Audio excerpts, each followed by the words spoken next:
So I am retiring, and it's been a really tough decision to make, especially as a self-employed person, because quite frankly there's no concept of finishing work on Friday and putting your feet up on Monday. So it's been a really tough decision, but I really think it's the right decision for me, and I'll explain why into today's video. So I want to talk about the journey I've gone to getting to retirement, what my plans are, some of the stresses and the emotional toll and the financials that needed to be in place before I felt comfortable about retiring, and I'll tell you about the specific journey. So that's what I want to cover in this video. I know a lot of our viewers are either already retired or heading towards retirement, so I hope this will be of use to you, and of course it's part of our overall story as well, so I wanted to record a specific vlog just on my retirement. So let's get started.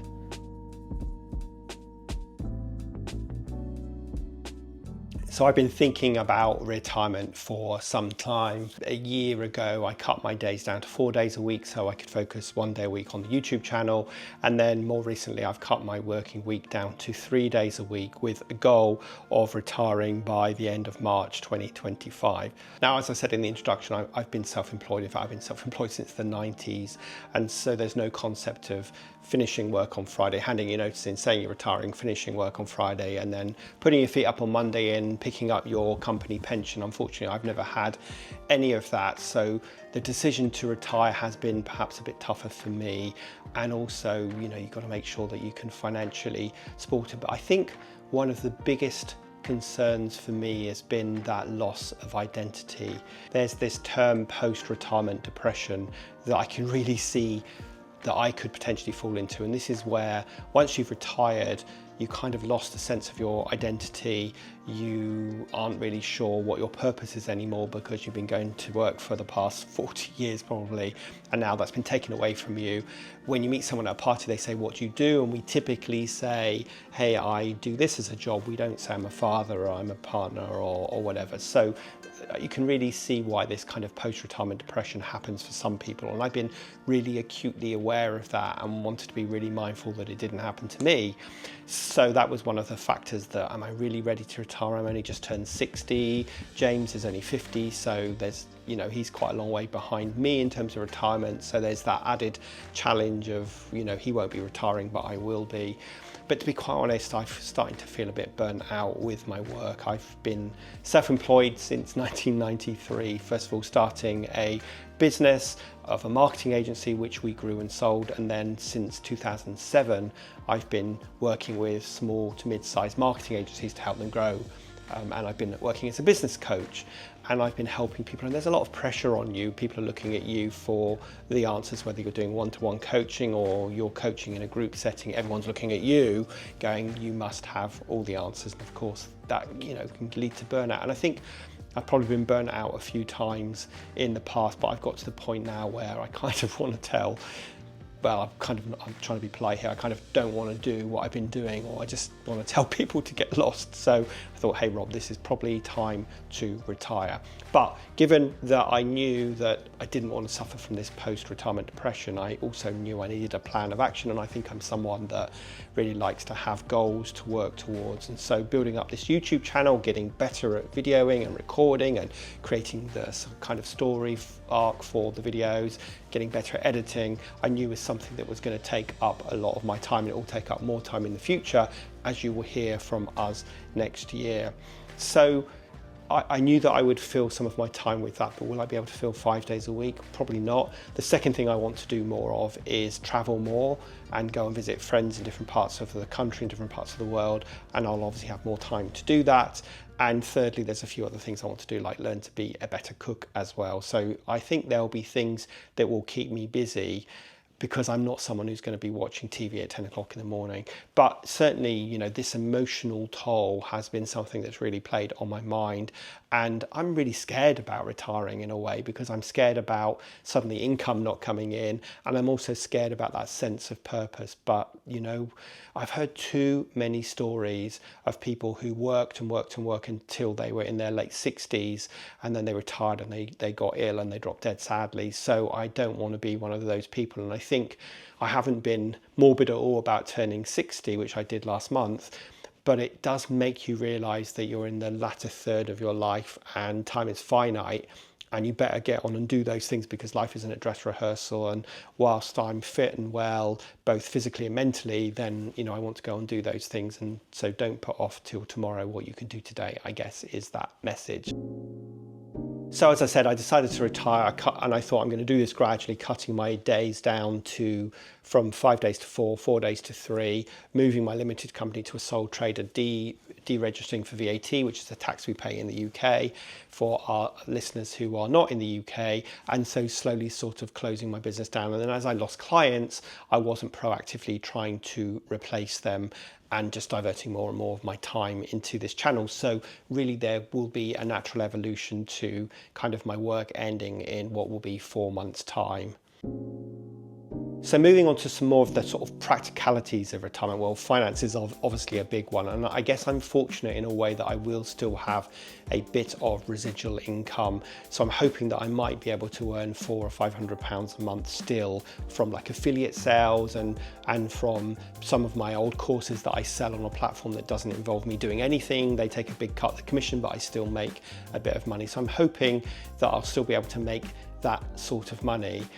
But of course, that comes up, that big question, what is enough? And that's a question that really, really taxed my thinking. What is enough? When do we know that we've got enough? Do we keep striving for more and more and more and more and more?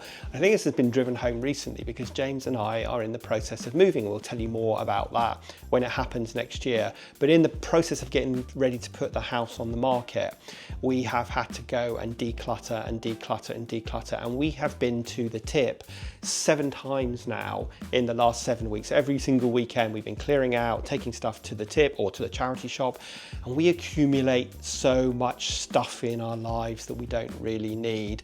And I think you have to think about that when it comes to money as well. So what is enough money? Well, I've been keeping track for the last few months of how much I'm spending so that I'm working out, can I live on what I think will be enough money for me, which will be about £2,500 a month. And I think the answer is yes. We'll have paid off the mortgage next year on this house. We won't have that. We paid off our cars. I have no credit card debts or any other loans, which I think is really important when you're getting towards retirement, that you want to minimize the debts that you have as much as you possibly can. So I've done all of that. And the one smart thing I've ever done in my life is I started a private pension in my early 20s when, you know, thinking of being 60 was so abstract. But luckily I had this pension and I pretty much paid into it consistently. So I've got a decent pension. And of course my state pension will kick in when I'm 67, and I've got a bit of savings, not a huge amount of savings as well. So I think that question of what is enough, and I think I'm no financial expert, so this is not financial advice, but people say you need to be able to live on about 4% of your pot of equity. So that would be your pension, your money, your ISAs, and so on. Any money that you have access to, you can live off 4% of that. So can you survive on 4%? I think the answer is yes. I think the big thing for James and I is we want to travel more. And so, of course, that comes with a cost. We got quite used to traveling up front of the plane. We're probably not going to be able to do that anymore, but we still want to travel more. And so I think going to countries where the cost of living is lower, like South Africa, is going to be really sensible for us. I know that my 3 months coming up in South Africa will be a way cheaper cost of living, even though I'll eat out way more than I do here, than it would be to live here for the winter. And of course, we hope to visit some other countries with a sort of similar or lower cost of living to here, which will help make our money go further. So I think when you are thinking about some of the practicalities of retirement, finance is obviously at the top of the list, and you have to ask yourself this question: what is enough for me to live the lifestyle that I want to live? Can I get rid of as many debts as possible before I retire, and, you know, therefore retire as soon as I can? Because we realize that we have, I think someone else from another YouTube channel has said this, so I'm stealing this, but, you know, they talk about the go years, the slow years, and the no-go years. I think this is the Retirement Travelers who said this. So the go years is that period of time when you're really energetic and you want to keep traveling and keep exploring and keep doing things. The slow years is where you want to keep doing that, but maybe at a slower pace. And then finally you get to the no-go years where you just are too old to want to do that. And someone also said that you have to think of retirement like a smile. So your costs are higher at the beginning because you're in the go years, you're doing more. Then they slowly go down as you go to the slow years years and the no-go years, and then eventually your costs go up again because you've got care costs and you need to think about all of that stuff as well. So anyway, like I said, I'm not trying to be a financial planner. I just want to share with you my thought process of the sort of practicalities of retirement. And of course, the second practicality is having really open, honest discussions with James, because he'd love to retire as well, but he can't afford to right now, and I can't afford, collectively, we can't afford that to happen. So he's going to be working for a few more years, and but he acknowledges that that means I shouldn't have to work. So he's happy for me to stay in South Africa longer and also do a bit of other traveling beyond the travel plans that we have. So I'm lucky to have an understanding partner in that respect, which is good. I think the other thing that I just want to touch upon again when it comes to the practicalities is to have a bit of a plan of action. Look, I know people retire from work and they don't want to have the structured life anymore because that's what they've had for so long. But for me, I need those goals and I need a bit of a plan so I don't feel like I'm kind of aimlessly wandering or wasting time, which is a kind of term that I need to get out of my head and realize that if I choose to do nothing, that isn't wasted time. It's just good time for me to relax and be with me. But I think having a plan, so we have some big plans for the future. We've got some great plans for next year, including our time in South Africa and also our touring around Greece, and then finally Italy later on in the year, plus a few other trips as well. But also some of the other things I want to do, like I said, getting better at editing, shooting videos, editing videos, all the social media and promotion that comes with these vlogs as well. I just want to improve that because if nothing else, this gives us an amazing diary of our lives that we'll be able to look back on in those no-go years and look at the things that we did sort of 10, hopefully 20, 30 years ago and relive through those old videos. So I think that is the sort of practical aspect of my retirement, is having a plan and making sure that I've got enough money that I can live a decent life and not be able to not do anything and say no to everything because I have no money. So I'm sort of nervous and excited about what comes next. I'm moving into that next phase of my life, and James and I feel like we are moving into our next phase of life because we're going to move house and we've got some other big adventures plans. So I think keeping myself busy doing the travel and the vlog is going to be super important for me. I'm not going to be sitting here watching TV, but I also want to give myself the grace. If I don't feel like doing anything, I won't do anything. And if I want to just spend half a day having coffee with friends, then I'll do that as well. So I think there's definitely a big mindset shift that needs to happen in order for me to kind of not inch back into work. And I tell you what, that temptation is so strong. Even moving from 4 days to 3, the temptation to do a bit of work on the days I'm supposed to be focusing on this is really strong. And so I think I've got to learn to let go. If I'm really honest with you, I've always had a sense in my business that I haven't quite succeeded, which is a crazy thing to say because by anyone's stretch of the imagination, I've been self-employed since '93, so I've been successful. But there's this kind of I mean, I guess a psychologist should unpick this with me, that sense that maybe I could have just been a little bit more successful. And with that mindset, there's a temptation to keep going, but nope, I'm going to retire because who knows what's around the corner. And as I said, I've read too many stories. I'm in a retirement Facebook community and I've read too many stories of people hanging on in work and then getting sick and never being able to live the dream that they've worked so hard to achieve. And I definitely don't want to be that person. I'm retiring when I'm fit and well. Another thing I really want to do, I already go to the gym 3 times a week, but I want to make sure I'm super, super fit because that is my future self when I'm in my 70s and 80s is really going to thank me for doing that now and giving myself as long a lifespan of healthy go and slow go years as absolutely possible. One of the things I've learned from being self-employed for most of my career is that we all need to take some risks. And this does feel like a risk right now because I could definitely continue working and making a decent living. But I just want to take that risk and I want to move into that next phase of life and explore some new adventures, both in terms of travel, but just in terms of other things that I do as well. So just to sort of wrap this up, I think when you come to think about retirement, you've got to tackle 2 things, the sort of emotional aspect of retirement and what that means in terms of identity and your plan of action of what you're going to do next and making peace with the idea of not having income coming in anymore.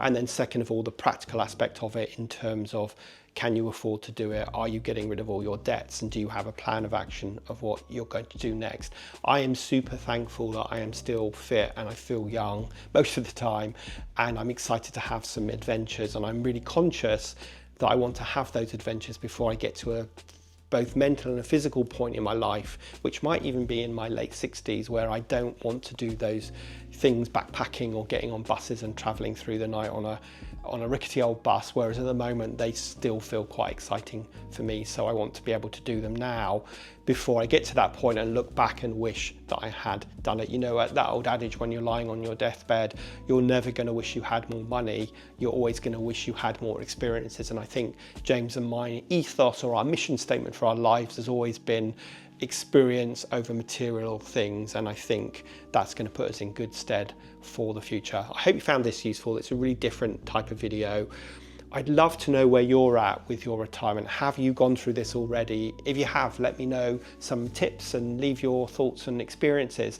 And if you're heading towards it, what are your plans? Do leave us a comment and let us know, because we love hearing from you guys. And I'd also love to know, is this sort of content really interesting and useful for you, as well as our kind of other content around travel as well.